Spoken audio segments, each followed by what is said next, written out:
Jumpa lagi dengan saya, Willy The Rooms, di The Sinners Channel. Sebab rancanganku bukanlah rancanganmu, dan jalanmu bukanlah jalanku. Seperti tingginya langit dari bumi, demikianlah tingginya jalanku dan rancanganku dari rancanganmu. Aku sanggup melakukan segala sesuatu, tidak ada rencanaku yang gagal. Percayalah kepadaku, aku tahu rancanganku bagimu.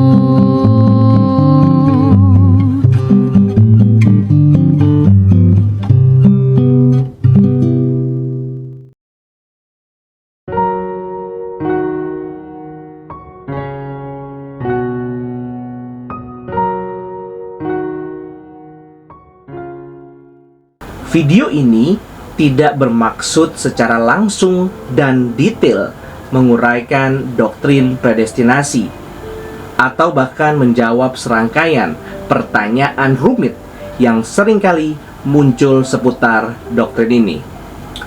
Video ini lebih merupakan suatu usaha untuk memahami kembali kerangka dasar atau konteks doktrin predestinasi sebagaimana diajarkan oleh John Calvin. Hal ini perlu kita lakukan karena sebagaimana tampak di dalam dua kutipan Calvin berikut ini. Lagi pula, di dalam kegelapan yang membuat mereka ketakutan, bukan hanya manfaat doktrin ini yang dijadikan diketahui, tetapi juga buahnya yang sangat manis. Kita tidak akan pernah secara jelas diyakinkan, seperti yang seharusnya terjadi pada kita, bahwa keselamatan kita mengalir dari mata air belas kasih Allah yang cuma-cuma. Betapa banyaknya ketidaktahuan mengenai prinsip ini merampas kemuliaan Allah. Betapa banyaknya ketidaktahuan ini merampas kerendahan hati yang sejati. Sudah begitu diketahui. Sekarang, semua ini bagian terbesar dari dunia menuju kebinasaan, dan atas kehendaknya yang murni dan semata-mata adalah fiksi yang sempurna dan hasil rekaan dari hasil kerja otak Anda sendiri.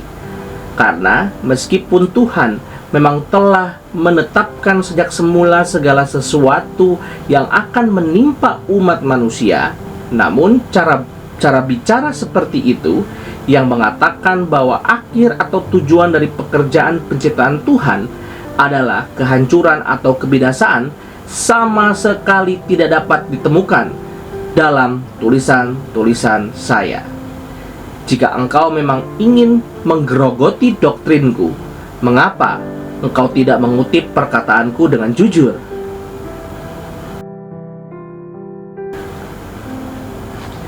Di satu pihak, John Calvin percaya bahwa doktrin predestinasi memberikan manfaat yang tidak sedikit dalam kehidupan orang percaya. Namun, di lain pihak, seperti yang ditujukan dalam kutipan kedua, sejak awal, ia sendiri, Calvin, telah menyadari banyaknya orang yang akan menyimpangkan ajarannya tentang predestinasi. Penyimpangan-penyimpangan tersebut, sebagaimana dikatakan oleh Henry Cole, telah mengakibatkan bukan saja orang yang mempelajari doktrin predestinasi Calvin tidak dari sumber aslinya menjadi salah mengerti, tetapi juga kehilangan religious spirit sebenarnya yang membangun. Hal ini dapat terjadi karena doktrin predestinasi Calvin seringkali hanya dibicarakan secara terpotong-potong lepas dari konteksnya. Studi ini juga didorong oleh adanya realita perubahan radikal di dalam Institutio edisi terakhir 1559 setelah dua edisi sebelumnya di tahun 1536 dan 1539, di mana Calvin memisahkan pembahasan doktrin predestinasi dari providensi dengan menempatkan kembali doktrin providensi di akhir pembicaraan tentang doktrin Allah. Sedangkan doktrin predestinasi Calvin letakkan di tengah-tengah pembahasan tentang keselamatan atau soteriologi, atau tepatnya sesudah Calvin membicarakan tentang iman, pembenaran, dan doa, serta sebelum topik kebangkitan.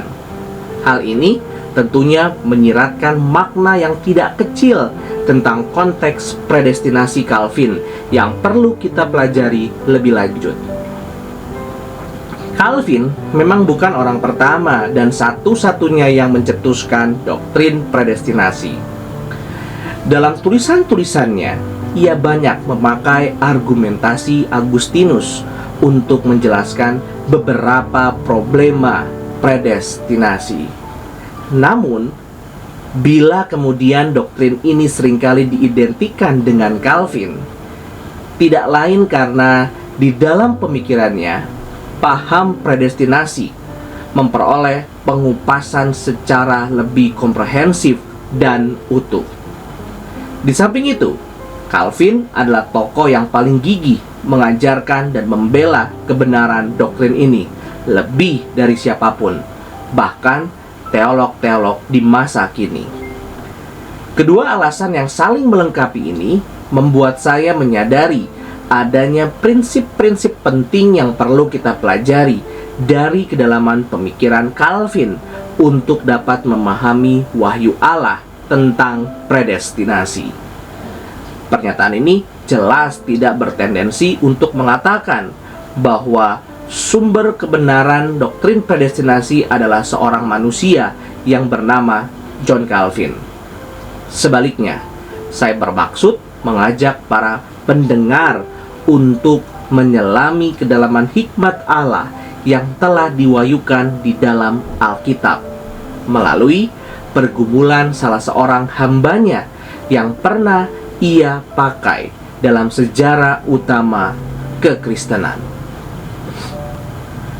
Barangkali prinsip awal dan pertama yang kita bisa pelajari dari Calvin adalah sikapnya yang percaya sepenuhnya dan apa adanya terhadap wahyu Allah di dalam Alkitab. Sikap ini memberikan dua dampak. Pertama, ia berani masuk ke kedalaman firman Tuhan dan mengajarkannya, bahkan hal-hal yang tampak kontroversial, dengan suatu keyakinan bahwa bagi Calvin tidak ada hal yang Allah wahyukan yang sifatnya sia-sia. Termasuk tentunya di dalam konteks pembicaraan kita, yaitu kebenaran predestinasi. Ia meyakini sepenuhnya bahwa Allah dan firman-Nya adalah sumber kebenaran doktrin ini. Ia mengatakan, I can declare with all truth that I should never have spoken on this subject unless the word of God had led the way. Saya dapat menyatakan dengan segala kebenaran bahwa saya seharusnya tidak pernah berbicara tentang hal ini kecuali firman Tuhan yang menuntunnya. Kedua, Calvin bukan saja dengan penuh rasa hormat kepada Allah berani mengajarkan doktrin predestinasi secara jujur, namun juga sekaligus secara berhati-hati Calvin berusaha untuk tidak melampaui apa yang Alkitab katakan, sehingga tidak jatuh ke dalam spekulasi metafisika. Di bagian pendahuluan pembahasan tentang predestinasi di dalam Institutio, Calvin memberikan catatan berikut. Saya katakan, marilah kita mengizinkan orang Kristen untuk membuka pikiran dan telinganya terhadap setiap ucapan Allah yang ditujukan kepadanya. asalkan dengan pengekangan yang sedemikian rupa, sehingga ketika Tuhan menutup bibirnya yang kudus, orang Kristen juga akan segera menutup jalan penyelidikannya. Batas terbaik dari kesadaran bagi kita bukanlah hanya selalu mengikuti pimpinan Allah dalam pembelajaran, tetapi juga ketika Allah mengakhiri pengajaran untuk berhenti berlaga bijak. Walaupun menelusuri sejarah pemikiran John Calvin untuk mendapatkan fakta yang sepenuhnya objektif, mewakili sepenuhnya kerangka pemikiran Calvin adalah hal yang hampir mustahil. Namun, saya berangkat dari keyakinan sebagaimana dikatakan oleh Richard Muller. Teks Calvin itu sendiri dan pernyataan-pernyataan tegas yang dibuat oleh Calvin tentang sifat, isi, metode, dan susunan karyanya masih tersedia untuk kita periksa. Dan di mana ada teks, di situ ada pengharapan. Itu sebabnya, melalui video yang tidak terlalu panjang ini, saya berharap cukup untuk memberikan kerangka dasar pemikiran John Calvin tentang predestinasi melalui penelusuran secara historis dan teologis terhadap tulisan-tulisan Calvin, khususnya Institutio. Video ini dibagi dalam dua bagian. Bagian pertama membahas konteks pemahaman doktrin predestinasi Calvin dengan mengamati perkembangan tulisan-tulisannya, guna melihat kerangka atau pola dasar pemikirannya tentang predestinasi. Bagian kedua merupakan aplikasi pemahaman bagian pertama di dalam membaca tulisan Calvin tentang predestinasi dalam relevansinya dengan konteks yang ia maksud. Doktrin predestinasi Calvin tidak ditulis dalam suasana yang aman dan tentram. Doktrin ini mengalami proses perkembangan hingga menjadi benar-benar matang di dalam karya-karyanya, khususnya Institutio edisi 1559, setelah melalui berbagai perlawanan frontal dari lawan-lawannya. Perlawanan dari teolog Roma Katolik Albertus Pigius pada tahun 1543 mendorongnya untuk menulis The Bondage and Liberation of the Will, a defense of the orthodox doctrine of human choice against Pigius, guna menolak konsep Pigius yang terlalu menekankan kebebasan manusia. 2 tahun kemudian, yaitu tahun 1545, Calvin menulis Treatise against the Anabaptists and against the Libertines sebagai jawaban terhadap kelompok Libertines yang menolak dosa asal. Tahun 1552, Calvin menulis Concerning the Eternal Predestination of God, yang isinya bukan saja menjawab Gregorius the Sicily, tetapi juga diarahkan kepada Pigius dalam kaitannya dengan problema prapengetahuan Allah dan lagi-lagi kebebasan manusia. Di samping karya tersebut, masih banyak karya lainnya yang hampir semuanya ditulis dalam suasana pembelaan iman. Calvin juga banyak dibantu oleh muridnya dan asistennya yang setia, Theodore Beza, dalam menegakkan kebenaran predestinasi, khususnya ketika Calvin terlibat di dalam perdebatan panjang tahun 1551 sampai 1555 dengan Jerome Balzac menyangkut kekekalan prapengetahuan Allah dan iman. Dalam seluruh rangkaian perdebatan ini, Calvin tetap berpegang teguh kepada tradisi monergisme Agustinian, sementara kebanyakan lawan-lawannya mengekspresikan pola teologi sinergisme yang merupakan sasaran utama penolakan para tokoh reformasi. Tradisi Monergisme Agustinian menekankan keselamatan yang sepenuhnya berdasarkan anugerah Allah, sedangkan tradisi sinergisme mendasarkan keselamatan kepada pengetahuan Allah sebelumnya, divine foreknowledge, dan usaha iman dari manusia. Pergumulan Calvin tersebut dan tulisan-tulisan lainnya sudah tentu banyak mempengaruhi tulisannya tentang predestinasi, terutama tafsirannya terhadap kitab Roma yang disebut-sebut paling banyak mempengaruhi John Calvin dalam menulis Institutio edisi terakhir tahun 1559. Mulai edisi pertama 1536 hingga yang terakhir 1559, Institutio mengalami perkembangan yang tidak sedikit. Namun, bukan dalam arti adanya pergeseran posisi atau pengubahan isi yang mendasar dari waktu ke waktu, melainkan usahanya untuk terus menambahkan pokok-pokok ajaran yang ia anggap penting. Sebuah fakta yang mengherankan ialah ketika memberikan tambahan-tambahan, secara prinsip ia senantiasa konsisten dengan apa yang telah diajarkan sebelumnya. Beza, rekan dan penerus John Calvin, menyaksikan dalam doktrin yang dia ajarkan di awal, dia tetap teguh sampai akhir. Ketika Calvin menulis Institutio pada tahun 1536, doktrin predestinasi belum memperoleh pembahasan secara khusus. Di dalam 6 bab tulisannya ini, paham predestinasi ia sisipkan di dalam pembahasan tentang turun ke dalam kerajaan maut dari pengakuan iman rasuli dan penjelasan tentang hakikat gereja.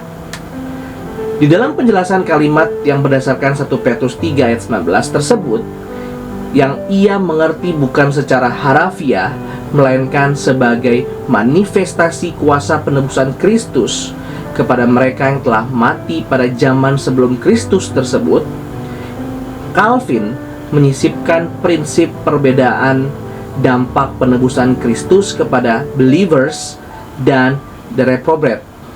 Tepatnya, John Calvin mengatakan, bagi orang-orang beriman yang selalu menantikan keselamatan mereka darinya, pada waktu itu dengan jelas dan bertatap muka merasakan kunjungannya. Di sisi lain, orang-orang yang menerjang terlambat memahami bahwa Kristus adalah satu-satunya keselamatan mereka, yang darinya mereka telah dikecualikan. Kemudian, dengan lebih jelas mengakui bahwa tidak ada harapan yang tersisa bagi mereka. Sedangkan di dalam pembahasan tentang gereja, pengertian predestinasi mendominasi penjelasannya tentang hakikat gereja. Berdasarkan Efesus 1 ayat 4 misalnya, ia mendefinisikan gereja sejati sebagai mereka telah dipilih di dalam Dia sebelum dunia dijadikan, agar semua orang dapat dikumpulkan dalam kerajaan Allah. Gereja adalah universal karena orang-orang percaya di dalamnya dipilih dan dipersatukan di dalam Kristus. Efesus 1 ayat 22 sampai 23. Hakikat gereja adalah kudus karena sebanyaknya yang telah dipilih oleh pemeliharaan kekal Allah untuk diadopsi sebagai anggota gereja, semua ini dijadikan kudus oleh Tuhan. Yohanes 17 ayat 17 sampai 19. Dari semua contoh, jelas bahwa Calvin senantiasa berusaha untuk tidak melepaskan predestinasi dalam kaitannya dengan landasan bagi identitas umat tebusan Kristus. Pada tahun 1539, ketika Institutio bertambah menjadi 17 bab, satu hal yang tetap konsisten adalah bahwa konteks praktis, eklesiologis, dan soteriologis terus mewarnai pembicaraan tentang predestinasi. Namun, di dalam edisi ini, ia juga membahas predestinasi secara lebih luas sebagai penjelasan ontologis tentang kedaulatan Allah terhadap ciptaannya dengan tambahan konsep tentang providensi Allah. Barangkali progresivitas yang paling radikal adalah di dalam edisi terakhir tahun 1559, ketika Institutio jadi 5 kali lebih panjang dari edisi pertama dan dibagi menjadi 4 buku, masing-masing dengan topik utama Knowledge of God the Creator, the Knowledge of God the Redeemer, the Receiving of the Grace of Christ, dan the Holy Catholic Church. Di dalam edisi ini, ia bukan saja membahas predestinasi secara khusus dan panjang atau 4 bab, namun ia juga memisahkan pembicaraan predestinasi dari providensi.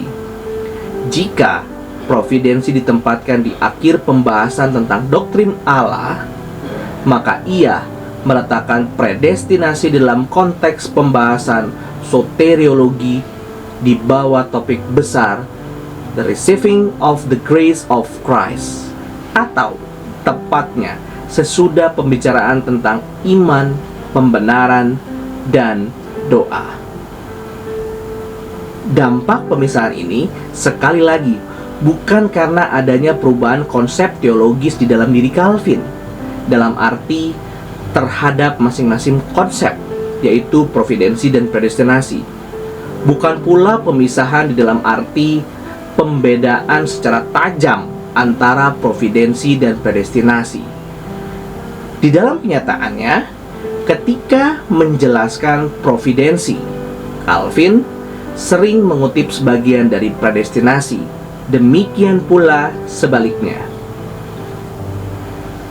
Pemisahan tersebut dilakukan karena ia, Calvin, lebih memilih pendekatan ordo cognoscendi, urutan secara logis atau mana yang harus diketahui terlebih dahulu dalam memahami predestinasi, ketimbang ordo essendi, urutan secara esensi atau ontologis. Pola semacam ini tampaknya cukup berhasil membuatnya menjauhkan diri dari pembahasan spekulasi metafisika dan determinisme, dan sebaliknya mendekatkan diri kepada pemahaman tentang predestinasi yang lebih menampung relevansi rohani secara praktis, khususnya dengan jaminan keselamatan orang percaya. Di dalam tulisan Calvin, secara esensial, isi predestinasi sebenarnya memang tidak berbeda, baik dipahami secara ordo cognoscendi atau ordo essendi. Secara wajar, predestinasi memang mengikuti doktrin Allah, karena predestinasi adalah salah satu activity atau predicate of God. Namun demikian, dampak yang diharapkan oleh Calvin dari pendekatan ordo cognoscendi ialah pemahaman tentang predestinasi tidak muncul melalui penyelidikan secara langsung dan rasional terhadap ketetapan-ketetapan kekal Allah atau hakikat Allah, tetapi muncul di dalam dan melalui pergumulan iman terhadap tanda-tanda keselamatan yang dialami secara nyata oleh orang-orang percaya. Artinya, ketika orang percaya menyelidiki keselamatan yang terjadi di dalam dirinya, panggilan, pertobatan, iman, dan sebagainya, mestinya hal itu akan membawanya kepada pengakuan dan penerimaan anugerah pemilihan Allah. Dari situlah pemahaman tentang pemilihan Allah itu akan terstruktur di dalam batasan wahyu Allah. Jadi, predestinasi bisa dipahami sebagai pengetahuan yang berasal dari perenungan terhadap apa yang Tuhan perbuat dalam diri kita a posteriori. Secara praktis, prinsip tersebut dapat dibahasakan sebagai berikut. Ketika kita mencoba memahami predestinasi dengan berangkat secara deduktif dari a priori, seperti kehendak Allah adalah penyebab segala sesuatu, akan menjadi lebih sulit dan tak terselami daripada jika kita mencoba memahami predestinasi dengan berangkat dari pertanyaan seperti, mengapa Tuhan mau mengampuni dosaku? Mengapa Yesus Kristus mau mati untukku? Perhatikan apa yang Calvin katakan di dalam Institutio edisi 1559 setelah predestinasi ditempatkan di dalam konteks soteriologi. Ketika mencari kepastian pemilihan kita berpegang teguh pada tanda-tanda terakhir yang merupakan bukti pasti tentang hal itu. Kemudian ia melanjutkan dengan kalimat berikut. Ketika manusia fana berupaya untuk menerobos ke dalam ruang-ruang dalam hikmat ilahi dan berusaha untuk menembus bahkan sampai kekekalan yang tertinggi untuk mencari tahu keputusan apa yang telah diambil tentang dirinya di tahta penghakiman Tuhan. Sebab dengan demikian dia menjatuhkan dirinya ke dalam pusaran yang tak berdasar untuk ditelan. Dengan demikian ia menjerat dirinya dengan jebakan yang tak terhitung banyaknya dan tak dapat diuraikan. Dengan demikian ia mengubur dirinya di dalam jurang kegelapan yang tidak berdasar.